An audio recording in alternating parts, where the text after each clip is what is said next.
लेकिन मैं आप सबको क्लियर करना चाहती हूँ कि बाबा साहब का संघर्ष सिर्फ पानी के लिए नहीं था। बाबा साहब का संघर्ष ये मूलभूत अधिकारों के लिए था। भारत का संविधान यानी महापुरुषों के सिद्धांत है, दस्तावेज है। इसकी रक्षा करना हमारा कर्तव्य है। और इसी अवसर पर यानी 20 मार्च के दिन मैं आप सबको बताना चाहती हूँ, हम सबको संकल्प लेना होगा कि हम भारत को फिर से बौद्धमय बनाएंगे और भारत का व्यवस्था परिवर्तन करेंगे। आज के दिन यानी कि क्रांति के दिन मैं आप सबको एक महत्वपूर्ण बात बताना चाहती हूँ। यहाँ पे बड़े पैमाने में सिर्फ बौद्ध लोग ही दिखते हैं।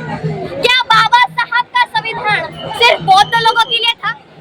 बाबा साहब का संविधान क्या सिर्फ बौद्ध लोगों के लिए था क्या? नहीं ना, पूरे भारतीय मूल निवासियों के लिए था। लेकिन इस बात की गंभीरता उन बाकी लोगों को क्यों नहीं, ये हमें समझना होगा। उन्हें याद दिलाना होगा कि बाबा साहब ने संविधान सिर्फ बौद्ध लोगों के लिए नहीं लिखा, सारे मूल निवासियों के लिए लिखा है। लेकिन मैं आप सबको बताना चाहती हूँ, विदेशी लोगों ने हमें जाति में बांटा, हमारे ऊपर अन्याय अत्याचार किए, हमें जानवरों से भी 72 जुल्म किए।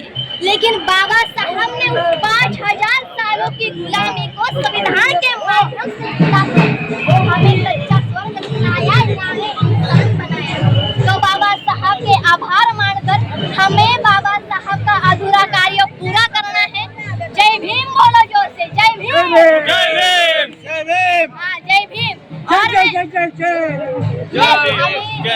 अभी आप सबको मैं और एक बात बताना चाहती हूँ कि हमें ओबीसी लोगों को यानी कि भारत को एक कार्य समझना है और बाबा साहब के विचार समझाना है और उन्हें याद दिलाना है कि हमें बाबा साहब का अधूरा कार्य पूरा करना है। करेंगे ना सब? अब सबने जोर से घोषणा देनी है। विश्वरत्न बोधिसत्व महामानव डॉक्टर बाबासाहेब आंबेडकरांचा, डॉक्टर बाबासाहेब आंबेडकरांचा आवाज कुछ आने नहीं, जोर से आनी चाहिए। डॉक्टर आंबेडकरांचा सबको मेरा जय भीम। Yes, doctor